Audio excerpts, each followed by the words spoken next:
Sa mga naka VXR 8000 na dyan ngayon, kailangan nyong malaman to.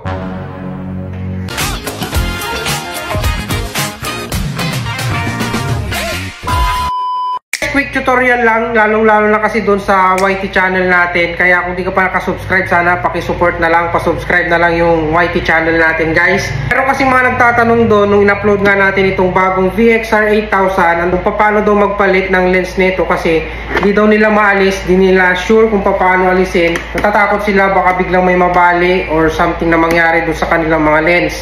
Video na to ituturo ko sa inyo kung paano palitan ng visor itong Evo VXR 8000. Unang-unang gagawin ninyo, iangat ninyo itong visor, tapos kung mapapansin ninyo, meron kayong makikitang switch dito na parang pababa yung guide. Ayan, pababa siya. Pero kung pipindutin nyo yan, nagre-response, walang nangyayari. Kasi meron muna kayong gagawin para gumana yan, guys. Position ninyo yung helmet sa inyo, ipahiga nyo. Ito kasi yung position na pinaka-komportable ako at pwede kong may share sa inyo na madali ninyong maalis yung visor. Kapag nakaposisyon na sa inyo yung helmet ng ganyan, ang gagawin ninyo, alalayan ninyo dito sa likod, itong part na to. Ataking ninyo siya papunta sa inyo, paharap. Nagsuswing siya. Ataking nyo yan papunta sa inyo. Tapos dahan-dahan ninyong iangat para maalis ito. Ito kasi yung pinaka-guide niya, kailangan maalis muna yan. Ataking ninyo papunta sa inyo. Tapos dahan-dahan ninyong iangat. Ayan. So narinig nyo may tumunog and umangat na siya. Kung mapapansin ninyo, ayan, umangat na siya. Pag naalis nyo na yon, saka nyo ito pindutin. Tumunog siya ulit. Ibig sabihin, naalis na yung ngipin niya. Maalis nyo na yung visor. Ganon din sa kabila. Atakin nyo ulit papunta sa inyo yung visor. Ingat lang guys kasi wala nang support dito sa kabila kasi naalis na. Alalayan ninyong mabuti to guys. Eto, tulad itong gagawin ko. Hahatakin ko siya. Hatakin nyo lang papunta sa inyo yung visor tapos iangat nyo pa rin dito para maalis yung guide. So, tulungan lang ninyo dito sa likod na maitulak. Yan. Yan, naalis na.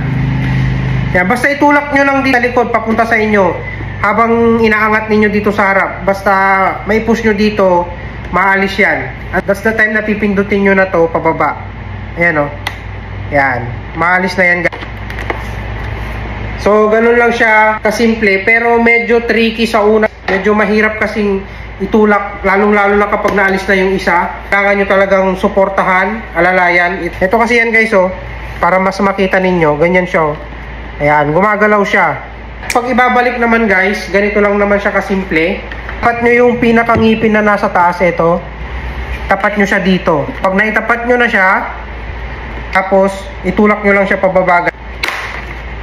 Ganun lang. Pwersahin nyo lang siya pababa. Kakagat na yung mga ngipin sa loob ng mechanism niya. Ganun din sa kabila, tapat nyo dito. Pag nailagay nyo na siya, tulak nyo lang. So, may babalik nyo na yung visor ng VXR 8000 ninyo. Sa una medyo tricky na mahirap, pero pag nakasanayan ninyong alisin, madaling-madali na lang siyang alisin. Sana nakatulong tong video na to and sana nasundan ninyo yung simpleng tutorial na ginawa natin. Guys, maraming salamat sa inyong panonood. Stay safe, ride safe, and peace out.